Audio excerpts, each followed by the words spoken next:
rule, because like suppose you have 10 sentences on active and passive, then all sentences are not the same. They have different structures. Sometimes they are negative, imperative, interrogative. Okay, let us take interrogative now this time. Okay, if the interrogative sentence begins with the helping verb like do, does, did, is, was, is, and what are other helping verbs?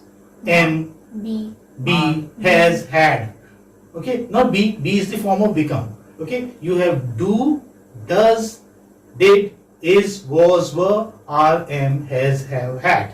Isn't it so? Yes. Okay, if you have them, okay, if the passive voice, if you have, if the active voice begins with these helping verbs, the passive voice is also going to begin with a helping verb. But the helping verb would depend on the subject. This would depend on the subject. Subject changes. In active voice, what is object becomes the subject in the passive voice. So that will be according to the subject of the passive voice. Isn't that so? For example, we take, say we begin a sentence with a helping verb. Is coffee being, like, is coffee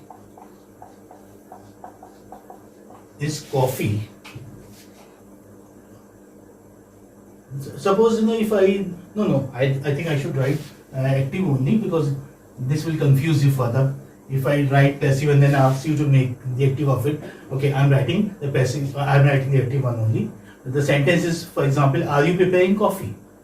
Are you preparing coffee? Are you preparing coffee? But like the sentence will be is. Now this will come coffee being prepared by you. Here you have are, but here you have is as helping verb. Why have we changed the helping verb? Because this is according to the singular subject that you have here. This is object here, but this becomes subject here. Is coffee, since you have ing form there, so what will come? Being. Is coffee being prepared by you? Is coffee being prepared? Yes, you know what I was doing earlier? I thought of writing the passive voice first, because sometimes, is coffee being prepared by you? And see, this is interrogative. Do not forget to put interrogative mark here. Yeah, sometimes you have indirect speech, and you are asked to change it into direct speech. But you say usually you have direct speech which has to be converted into indirect. But sometimes you may have say indirect, and it has to be converted into direct. Same. Suppose you get a sentence in passive voice and you are asked to convert it into active. So you should have that practice also. Suppose you get a sentence, is coffee being prepared by you, and you are asked to convert it into active, then what will you do? Is coffee being prepared by you? Subject becomes object. This is the object here, so this will become subject. When this goes up, then it will not begin with this, it will begin with are, because we use are with you, we, they, and plural subject. Is it not? So you will go there, are you preparing coffee? Since you are being prepared here, this is participle form, so you will have ing form there, preparing, and this coffee, which is subject here, will become object here. So I think it is better to prepare some sentences in this way also. Anyway, I didn't want to confuse you, so in this session we'll write the active sentences first and then the passive ones. Is it okay? Yes. Is this okay? Have you understood this? Yes, sir. This one was an interrogative sentence, but interrogative sentence do not always begin with are or say was, were. They do not. Sometimes they begin with WH words also. And most of the time they begin with WH words. Why do we call them WH words? because the words begin with WH. What, why, where, Which. which, who, and even how. How doesn't begin with WH, but how is taken in the group, is placed with the group, this WH group.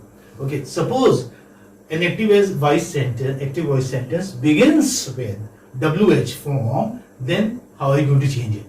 WH form, I tell you, my dear students, remain the same even in the passive voice. If you have Y in active, then you will have Y in passive also. If you have what in active, you will have what in passive also. If you have how in active, you will have how in passive also. Remember this. Is it okay? Yes, sir. It doesn't change, but there is one word where it changes. Can you tell me which is that word? Who? Who. Okay? Who will be changed to? By whom? By whom. This is the only exception. Otherwise, all WH word would remain the same in the passive voice, except for who. Who changes into by whom. Okay, let us see how. Like active voice sentence. Why do you bully your, say, sister, brother, whatever, brother and sisters, the siblings, they bully each other or one another. This is their love. Why do you bully your sister? Now this is an interrogative sentence. Now since it begins with why, so it would again begin with why even in the passive voice. What will the sentence? Why is Your sister your sister? Why is your sister? bullied by you. Sister. This will become subject. Why is your sister bullied by you? Okay? Yes, sir. Now let us take one sentence with who also. So that you do not have any confusion. Although these WH words, why, what, why, where, they remain the same in the passive voice sentence. Now let us begin a sentence with who. Who misplaced the remote, for example. Who? Do you also misplace the remotes there at your place? Yes, sir. And then you keep searching? Yes. Yes, sir. Oh. And it's really very disturbing. Like you want to watch some program and you don't say find remote. And then you keep searching. Who misplaced the remote?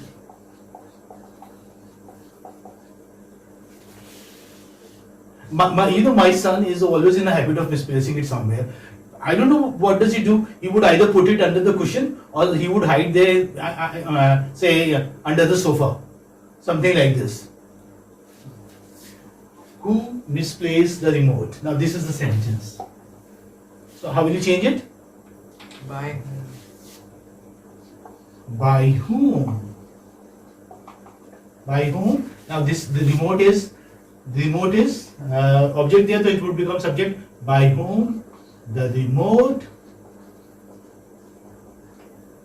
is misplaced.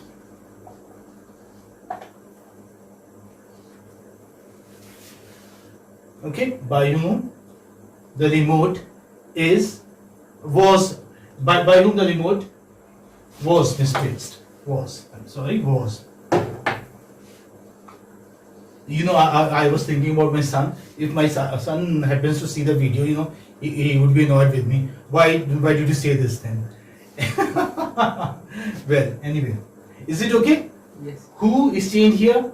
By whom? Who misplaced the remote? By whom the remote was misplaced. Like before the participle form, we usually use past form only, because this sentence, who misplaced, here this is in the past tense, so this should also be in the past tense.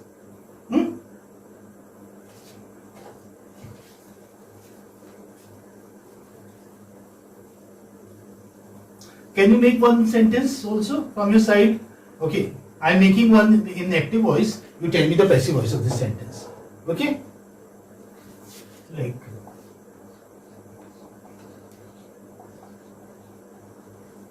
who has taken my mobile phone? Who has taken my mobile phone? Or who has taken my cell phone? Who has taken my cell phone? By whom my mobile phone has been taken. Very good. By whom my mobile phone has been taken. Very nice. So you have understood this. Good. Now this is interrogative, so passive voice sentence will also be interrogative. Hmm? Do you know something about say gerunds, infinitives and all? Infinitives, you know? What are infinitives? Infinitive verbs? Infinitives. Which are having two. Which yeah, okay. Verbs which have Two. two before them. Like you know, to dance, To walk. to walk, to eat, to play, or say to sing. When you have this formation, to sing, to play, then you call it infinitive.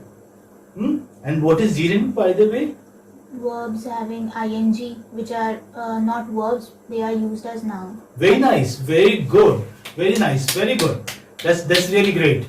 Yeah, when you have you know verb plus ing, but this verb plus ing does not act as a verb; it acts as a noun. Then you have gerund. You call it gerund. For example, For example, exercising exercising is a good habit.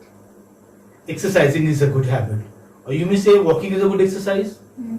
For example, very common sentence: walking is a good exercise. Hmm? And anything? And any other sentence? Yes. Swimming is a good habit.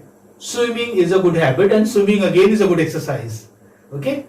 So when you have swimming or say walking, these words are being used here as gerunds. They are verbs plus ing. Good. That means you know. So you are going to easily understand it. Let us take one or two examples of infinitives. For example, yes, I want you to complete your homework soon. For example, you have a sentence like this: I want you to complete. Now this complete is first form of verb, and you have to, so this is infinitive. And how do we write infinitive? We write infinitive like this: infinitive. I want you to complete your homework soon. Now this is a sentence. And here, you know, what are you going to notice here? Say, how do we make it? This phrase, I want you, going to remain the same even in the passive voice. I want.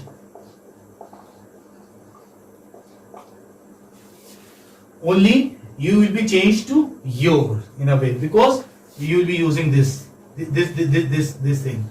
Okay, this will go at the end. I want. I think I should underline this here. I want your homework. I want your homework. Your homework was object there. It will become subject. I want your homework be completed. Now you have the participle form of complete, be completed soon. I want your homework be completed. I want your homework to be completed soon too. To be completed soon. Is it okay? Yes, sir. No, by you know, like by you is not required here. This is okay. This is fine. Sometimes we omit or say we do not write the agent because when it is obvious. I want your. Now who is going to complete it? Obviously you are going to do your homework. So I want your homework to be completed soon. By you know, would look awkward and even superfluous here. So that's why I'm not writing it. Hope you understood this? Yes, sir. So this, you know, this was changed into the past infinitive manner, to be completed, to be completed. To you retain, but you have be in between complete, completed and to, because you are using it as a participle form. Okay, now suppose we are taking an example of a gerund as well. Yeah, for example, I do not remember. I do not remember. I do not remember my father. I do not remember my father. I do not remember my father beating me with a stick. With a stick. Now this is a sentence. I'm sorry, it got a bit long, but still you understand it. Okay. I do not remember my father beating me with a stick. Now this is a sentence. Now this beating is used here, ing form is used here. So how are we going to make this sentence? Let's see. I do not remember again would be retained here. I do not remember. I do not remember. Now this is beating. I do not remember being beaten. Being beaten. Now beaten is participle form of this word beating. I do not remember being beaten With a stick with a stick by my father. by my father. I do not remember being beaten with a stick by my father. Has your father ever beaten you with a stick? No, sir. No. Okay. That means you are being good ones. Okay, your father doesn't get annoyed with you. But sometimes students or say say sons and daughters, they bother their parents so much. They are they don't want it, but they are prompted to use the stick. And earlier this idiom was very popular. To spare the rod, to spoil the child. To spare the rod, to spoil the child. And if you are not using the rod, if you are not using this stick, then you are going to spoil your child. So that was, earlier in the Victorian age, the stick was time and again used by the parents. Parents used to be very strict. Anyway, that was just for the sake of it.